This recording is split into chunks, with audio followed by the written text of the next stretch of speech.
Jason Rulo from Pinnacle Personal Performance Training here. Today what I'm going to go over is a foam rolling protocol for the lower body. This is not just using a foam roll, but also using a baseball to make sure you can get in there nice and deep. I'll have to explain some of this stuff because you're not going to be able to see it, but the idea is there. I typically use a PVC pipe. Whatever level of foam roll you use is kind of whatever to your liking. Just know that the more you get used to foam rolling, you may have to progress up. They make foam rolls in white, various colors up to black. Black is the firmest of foam rolling, but as I said before, I've graduated past foam rolls and into PVC pipe that allows me to use it out on the trails and out in parking lots and things like that, not let them get worried about them getting damaged. I'm also going to use the baseball today. You can use a lacrosse ball or a tennis ball if you can't really handle the pressure, but I find a baseball to be the perfect size for me as far as getting into the nooks and crannies of the hamstring and glute area. So I'm just going to start off at the feet level, and we'll kind of move it backwards as we go through here. Starting off at the Achilles tendon, which is right here at the back of the foot here, right at the top of the shoe. I typically put all the weight on it. Now, the amount of weight that you put on it is your choice. You could just simply roll back here, back and forth. With just one foot, just that amount of weight. Now, with the Achilles, oftentimes I'll even have to use a pole or something even harder than a PVC that's smaller in order to get it really, really hard in there, because that's a pretty fibrous tendon there. But obviously, I raise my hips up off the ground to put as much weight on it, put that foot on top of it to get as much weight up there as I can. But you're only going to move back and forth about 6 inches. You want to move about 6 inches on every single movement. Just make sure you get a good amount of it, good amount of pressure. And you're looking at probably about 30 seconds. I typically tilt my toe inward, and then I'll tilt my toe outward after I've hit that center portion. So I'm probably on it for a good minute on each side. Obviously you're going to do both sides. And you typically want to do both sides before you have to really move all that much, because you're trying to hit it and knock it out as pretty quickly as possible. I will typically do a foam roll session once a week that'll last it for the better part of 45 minutes, and that will hit everything. Sometimes I'll break it up and do pieces of it at different times of the day, but it is a pretty good amount of foam rolling for an entire week. And then, of course, as I go throughout the week, I'll feel different spots, so I'll hit those target spots when I need to. But then, as I move up a little bit more toward the mid calf, you're getting a little more soleus and a little more of what's called the gastrocnemius, which is your typical calf muscle that most people think of. Again, you're looking for tender spots in the muscle. So if you're going back and forth on this in the middle, like I am right now, and I'm not feeling too much, I'm going to tilt my foot inward, kind of try to get the medium part of the muscle a little bit, and as I get a little bit higher up to my knee, I can feel a little more, because it's putting pressure on, if you got soreness in there, a trigger point or general muscle soreness, as soon as it hits a spot that's pretty tight, you're going to feel it. So I kind of roll back and forth. Some places will show you do a kneading where you kind of go back and forth like this. That really doesn't work much for me. I will typically just go the length of the muscle up and down, whichever way the muscles is going. But for our purposes, I would say forward and back is good for most of the leg muscles, because most of the leg muscles go that way. I'll kind of explain the different ones. The outer part of the calf, we're going to hit individually, so you can kind of just hit a little bit of it when you get up here toward the top, up by the knee and the top part of the calf muscle. But just know you need to go the whole length of the calf muscle, moving about 6 inches at a time, doing 6-inch sections at a time all the way up. So, like I said, about 30 seconds per spot, but if you hit a spot that's pretty good, pretty tight, getting a little painful there, then you probably need to stay on a little bit longer. Just doing its due diligence all the way up. For time purposes in this video, I'm just going to do one leg basically, and then later on I'll obviously go back and balance myself out. But I'm going to try to do the ones that'll show you the best view or whatnot. So we hit all the back there. Now I'm going to hit the side here. The muscles that run up along the side of the calf, these are stabilizers for when you run. We're going to rotate a little bit toward the side, and again, I'm going to put all my weight on this. The amount of weight you put is based on how much pressure you can handle and how much soreness you have. And again, I'm gonna kind of rotate just slightly to try to find a spot as I go all the way up the calf here. This muscle happens to be closer up toward the knee. You're not gonna feel as much of it because it's more tendinous down toward the lower end, toward the calf. As you get closer up toward the knee, you're gonna feel a little bit more. So again, trying to go for, kind of rotate your toe down, rotate your toe up, and hit that spot all the way up. These are called the peroneal muscles of the lower leg, peroneal longus and brevis. So we're gonna hit those. Once I've hit all those, then I'm gonna hit the shin muscle, the anterior tibialis, muscle that goes along the front of the shin here. People will call it shin splints when they have some pain there. Usually it's just from, the muscle being tight. It's not really shin splints. That's a pretty serious condition. So anyway, we're gonna kneel on it. Right here, I usually start this one up by the knee because that's where most of the muscle is. Start on it. You're gonna need to tilt your leg slightly outward. So if this is the front of my shin bone, I've tilted it slightly outward because most of the muscle lies on the outer side there. So I'm not rolling directly on the shin bone. It's in the groove where that muscle is, just to the lateral aspect of the shin bone there. So we're gonna start at the top, work my way down. Again, doing short sections at a time. If you don't really feel too much, which I happen to not feel too much, so that's pretty good. I'm going to work my way down relatively quickly. But if I feel a spot, there's a small spot right here. I'm going to go back and forth. I'm just kind of gyrating back and forth, like I said, 6 inches at a time or whatever, working my way up and down the length of the muscle. Trying to do, like I said, do its due diligence if you find a spot, but kind of knocking those out. So that's below the knee, getting the back side, and front of the calf area. Once I've nailed those, knocked those out, I'll usually do the stretch before I move on. So I'll grab the little stretch. We use a stretch tool here. Now I'll get this little stretch tool and I'll use this to stretch the calf out, because now the muscle's all warm, I can get it down pretty deep. You can do this on any type of apparatus that stairs, anything like that. And with this thing, I can also stretch the Achilles, where I'm able to turn it around here and fit the toe into this area here, and then really stretch the Achilles. The key on this one is getting that heel as low as you can and getting the knee as far forward as you can. That's going to stretch the Achilles as much as possible, Achilles and soleus muscle, trying to get all those stretched out.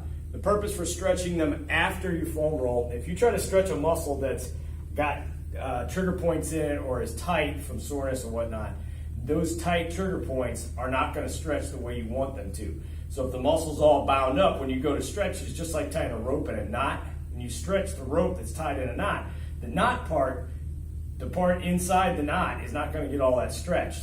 Once the knot's tightened, you're really stretching the outer parts outside of the knot. So we want to get rid of that trigger point so that the muscle will return to its normal length when we stretch it, and not just stretch those little pieces outside of the trigger point. So anyway, that done, we're going to move up toward the hamstring. With the hamstring, you got a lot of big muscles in there, and they're like ropes.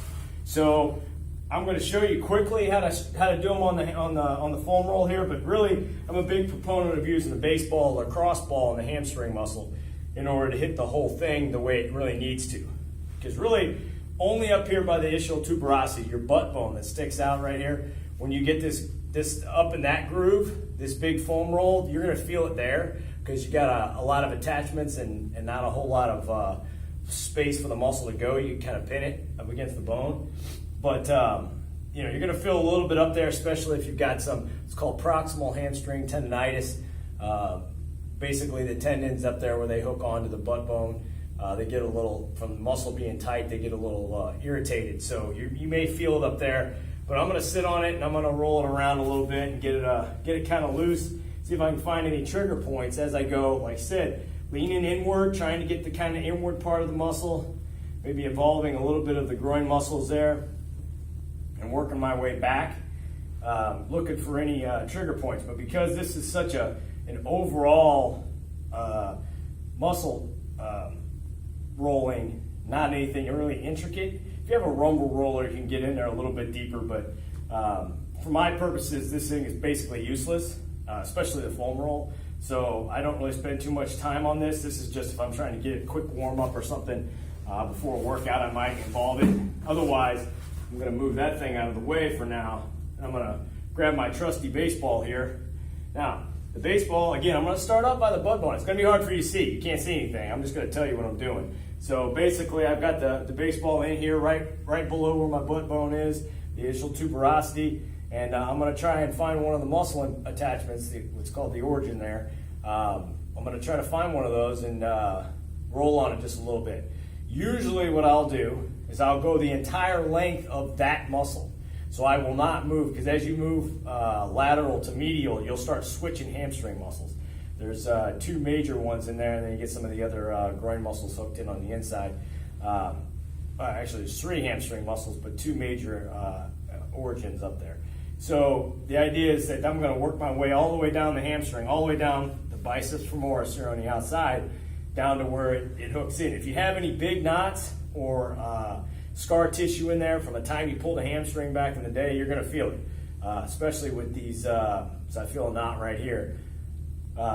Especially with the baseball, because the baseball is fairly large and fairly firm. Don't use anything as big. I wouldn't recommend like a softball. Even yoga balls are kind of big. It gets very difficult to get into that really belly of the muscle unless you have really a massive leg in order to get in there deep. So I'm typically working with a lacrosse ball or a baseball. I'm on a rubber floor here, so that is going to just know that if you're at the gym and you're on a rubber floor, the rubber floor is going to absorb some of the impact of the muscle of the ball there. So if you're on a rubber floor, or if you're on carpet, it's not going to be quite as hard versus on a concrete floor or a hardwood floor, which I don't know. I'd recommend to do this on a hardwood floor. You might damage it. But now I'm working my way more toward the middle of the muscles. I'm going to work my way back up. So just for ease purposes, work my way back up along. It doesn't really matter if you start out far and work your way back up. What really matters is that you get the whole length of the muscle, and any kind of trigger points that are within that muscle, you knock them out. Because again, the idea is to restore normal length to the muscle. When the muscle gets inflamed, it shortens to try to protect itself. But that shortening process will also cause inflammation in the attachment points, because the muscles where they attach, the tendons do not get as much blood flow, and they get irritated fairly quickly. Like for instance, lateral epicondylitis, tennis elbow. The problem in tennis elbow is the whole length of the muscle is sore. It's tight, and it pulls on the attachment, on the origin point right here, which is where your pain is. The problem is not here, the problem is here. So you need to roll with like a rolling pin or a muscle roller the whole length of the outside of the forearm muscles there in order to release the tension on the muscle here, on the tendon here. So you see people with the tennis elbow strap, all they're doing is relieving pressure here. They're not doing anything for the inflamed muscle. So therefore, they're never going to get rid of the problem. The same idea with the hamstring here. I've got to, in order to relieve the proximal hamstring tendonitis, the tendon up there that's getting irritated, I've got to restore the muscle's normal length. In order to do that, I need to foam roll. So that's the purpose of foam rolling. We're trying to make the muscle its normal pliability, return it to normal function so that it can restore its own length. When we stretch it, it'll go back to its normal length and therefore not be so inflamed. Hopefully, over time, we'll increase flexibility because the muscle will be, it won't be bound up, and you'll be able to, like I said, restore its full range. Like right here, I've hit a spot in the middle of one of the medial hamstring muscles here that's a pretty good knot. So I'm staying on it. Sometimes when you get to a spot and it hurts pretty good, you may not want to move right away. Just leave it sit there.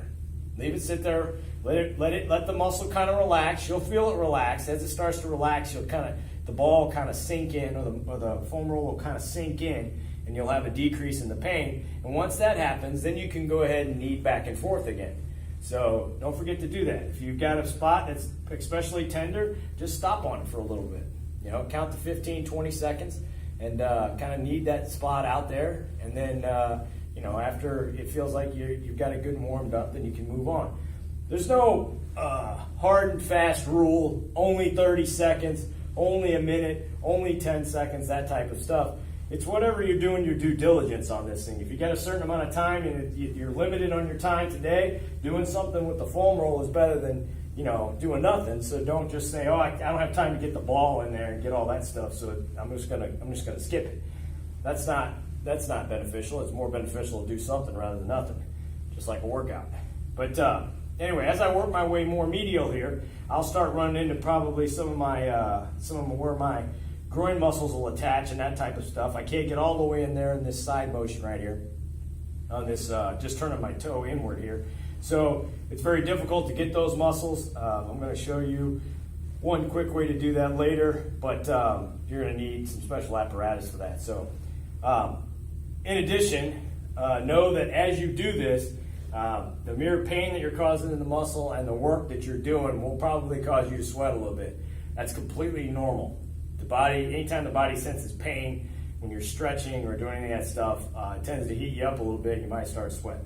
So I've gone the entire length of the muscle, all of the muscles that are in the hamstring there, the lateral all the way to the medial, working my way down and back up. Got all up underneath right the butt bone, right where the insertion or the origin is up there. So I've worked this the entire length of the leg. Then I would go to the other leg, obviously. Today, I'm going to move on to the glute. That's where this thing really comes into focus here. You can use the foam roll to hit the glute in certain ways. So I'm going to show you those ways real quick here, but then I'm going to quickly switch over. So the glute obviously is a big muscle. If you got a lot of soreness in there, you're going to feel it, especially when you start to move laterally. So in the space that your glute muscle is, there's a lot of nerves that run through there, like when you aggravate for sciatica and that type of thing. And when these muscles get tight, they wrap around those nerves. The nerves go wrapping through them and whatnot. When those muscles get tight, they can go down. They can squeeze down and actually cause some of the nerve to get irritated just from the muscle squeezing down on it. So we want to loosen them up as much as possible. That way we don't get any of that entrapment from the muscle. So we're going to go back and forth the same way we always do. Now the muscle on the glute actually goes a little bit at an angle, but we're just going to go forward and backward just to make it easier here and kind of lay to one side. If you sit right in the middle, the center of your sacrum kind of blocks some of the pressure. So if we go off to one side just a little bit, that'll allow more pressure. You can increase the pressure by, internally rotating the leg here and doing it this way. And especially when you get up into the glute medius, which is the upper part of the back of the hip here, you can get a lot of work on that. You can put it up here if you want, or you can just leave it down. It really does. It's really whatever you feel is working best for you. The key is just to make sure that you get that whole level of muscle there, all the way up to the top, all the way up to kind of where your belt line is. Again, I'm a big proponent on the glutes using this ball. So we're going to do the same thing we've done on the rest of them. This one I typically recommend that you sit on it now. Got to be careful. We don't want to cause any pain, but you're going to get it as close to your your anus, the middle of the sacrum, as you can without it sliding off. You'll notice where there's muscles in there, and you're going to go just forward and back, maybe out a little ways. When you get around the SI joint, which is the sacroiliac joint, where the sacrum and your hip bone basically intersect, you'll feel there's a little that motion, that bone or that fissure right there actually moves. So you have some translation there, so you can get some tightness in there, right in your SI. If you have SI issues, we definitely want to be in there with the ball as well. So basically, you're just sitting on one glute, one butt muscle, and moving that ball around looking for tender spots. When you find one, you sit on it for a little bit, and you move back and forth. Again, you could go side to side on this one, you can go forward and back. It's really, depending on the area of the glute that you're in, is really going to be depending on how you're going to hit it. But the idea is to get all in there and work all of the tension out as best you can. And then as you work your way up closer to the glute medius, which is the top part of your butt muscle there, that's a hip stabilizer. And if you have issues in your SI, you will typically have tightness up here. If you have issues with an IT band, you will have issues up here. So we're going to try to loosen that up as much as possible. This one, again, as you can see, I'm pretty much all the way over on my side. I have my leg externally rotated, and I'm all the way over on that side. but I have to use my arms to support my weight so that I can keep moving back and forth on this ball. But I'm going to make sure I get that whole area, everything all loosened up in there, all the way out to the side, because we're going to have to work on the front a little bit. When we work on the front, we're going to need to loosen up that IT band from the front side too. Again, the IT band is similar to the issue with the that I explained with the lateral epicondylitis, the tennis elbow, and that the issue is not where you feel the pain. That might be the effect of the issue. That might be the symptom, but that is not the problem. The problem is elsewhere. So we gotta go for what the root cause of the problem is, rather than just hitting that one spot where you feel the pain. So we're pretty much done with the ball here, because the ball is very difficult to use on the front. So we're going to use almost exclusively with the foam roller here for the front. For the front, I'm going to switch sides here. We're going to use the leg. So most of the issues that people have with their leg, they have actual tightness and pain on the lateral side here, where the IT band and the vastus lateralis, this big muscle along the outside here, originate here. So the problem with these big muscles are, these big muscles are strong, and they have the ability, once they get tight, along with the IT band, to pull the kneecap over toward the side here.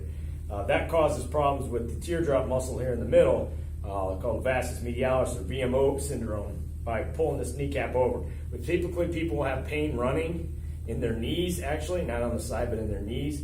That is because this kneecap is not tracking in the right place, usually because one of these muscles is irritated. So we're going to show you how to loosen them up here. So, as I said before, we're going to go lateral side here. I'm going to hit the side of the muscle. So I'm tilted inward here. So I'm rolling the outside corner. If you want to think about it that way, if you want to think of the muscle as a corner rather than the side, I'm going directly up the corner on this vastus lateralis here. So I'm not on the side, I'm not on the front, I'm going on the corner. If it was a square, that's what it would be. So I'm going to go all the way up it. A lot of times you'll have a lot of tenderness right at the bottom. So I'll work the corner, I'll work my way up, all the way up the corner till it hits what's called the TFL, tensor fascia latae. That's a little muscle about the size of your thumb, about the same place where your hand would be, where your thumb would be if you were sticking your hand inside your pants pocket. That little muscle up there can cause a lot of issues because that's what hooks the IT band to the front. So we're going to work on that specifically here in a minute. My PVC foam roller, I can actually hit that muscle pretty good by going at a 45-degree angle here. If you look at it from this side, at a 45-degree angle, I can hit that muscle just like that. But you need something really firm. A PVC will do it. Otherwise, you have to use an apparatus, such as a broomstick or something to kind of stick into that problem. Or you can lay on your tennis ball or ball, which is what I'm going to show you how to do today, and dig that thing in there that way. So anyway, I'm going to work my way back down. So I'm on the right, I'm on the left side now. But the idea is that hitting the corner of that vastus medialis. If you find tenderness, let's say in the IT band down here on the side, I'm going to go straight up the side of it, and we're going to go straight up the IT band and up the lateral side of the thing, of the vastus medialis as we go up here. And I find a spot right here. I'm going to go. It's the same principles. Going 6 inches at a time, just gyrating up and down a little bit. When you find a spot, you hit that spot. You might stay there for that given time, and then work your way up. We're going to work our way up all the way till there's a groove of your hip bone. It's actually not your hip bone. It's what's called the greater trochanter over here. It's a part of your femur that sticks out. We're going to go all the way up to that spot. Once you hit that spot, you're pretty good all the way up for the IT band. So we're going to get all the way up to that spot. Once we hit it, again, you can rotate forward and try to get that TFL if you can. If not, again, I'll show you in just a second here what we're going to do to try to hit that muscle. But you're going all the way up the lateral side. In order to get the TFL, you would take the ball and put the ball right like you're going to try to stick it in your pocket, just like this. We're just going to roll up and down because the muscle goes forward and up and down here. Just going to roll up and down. Now you may have to put your arm down to get a lot of pressure off of it, because if this muscle is sore, it's going to hurt pretty bad, because it's a small muscle. You pin it directly against the hip, and there's nothing, it can't get out of the way because you got your ball on it. So if we were doing it on this side, this is what it would look like. I am not all the way at a 45 degree, basically I'm at a 45 degree angle, but that thing is all the way over, right like where my hip pocket, my front pocket is on my pants. The muscle's all the way over here. So again, if I was putting my hands in my pocket right here, it's right where my thumb is. That's where that muscle is. It's called the TFL, tensor fasciae latae. Real small muscle, but big effect when you talk about tightening your hip flexors up. So we're going to go up and down on that, knock that muscle out there, sit with the ball. You can get your hip flexors to some extent with the foam roll, with a hard foam roll, just rolling across the front of the hip there. You can do the best you can with that. Those muscles go up and underneath your abdominal cavity there, so it's kind of hard to get them once they get past your inguinal crease there, but go up and down, just hitting it just like that. So we've got most of the entire leg now, except for the inner thigh. So the inner thigh is a little different, a little difficult to get, but we're going to try to do as best we can on the foam roll here. We're going to put that leg out to the side, 90-degree angle here as best we can. Got my leg out here, and I'm going to roll up the groin muscle all the way up to, if I can find a spot that's tender. So depending on the level of issue in your groin muscle and your flexibility in your hip, this may be difficult for you to do, but the idea is to get that groin muscle and try to pinch it up against your femur and get some good pressure on it. As we go out, we're also going to try to hit that vastus medialis, that little teardrop muscle here. In order to do that, you're probably going to have to pick this foot up in order to get enough pressure. You can also do a little bit of kneading by just bending your knee, putting the muscle directly on this thing and just bending your knee. That's going to stretch the muscle a little bit. You can get a little bit of work out of it. Otherwise, you're just rolling back and forth right on that vastus medialis teardrop muscle, and using your hand to control the foam roll, and two, take some of the pressure off, because it usually hurts pretty bad if somebody's got some, if you've got inflammation there, it's going to hurt pretty bad, especially right up where it attaches to your femur, the top, the origin up there, it's going to hurt pretty bad. So that's pretty much the full length. Now you can go down, up and down the front of your thighs as well. Most people do not have as much of an issue with those, but you can go up and down. It's called the rectus femoris. You can go up and down, straight up and down on that as well. Really what you're just looking to do is same thing, looking for those tender spots.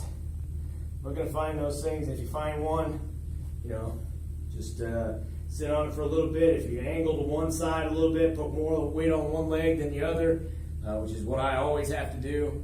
Bring one leg up and put all the weight on the other leg. That's a good way to hit those. If you find, like I found a loose point in it right there, I'm going to go and hit that spot. So that pretty much gets all of the muscles of the hip and hamstring area. There's one other thing which I've got to reach over here and grab. This is one other fairly innovative and difficult way of hitting that groin muscle. If you have a real groin problem, whether you're an athlete that is a sprinter and has problems, or whether you're a hockey goalie or whatever and you have groin problems, you can really hit the groin muscle hard with this. Get a big kettlebell, and you're just going to sit on it sideways here and work our way up.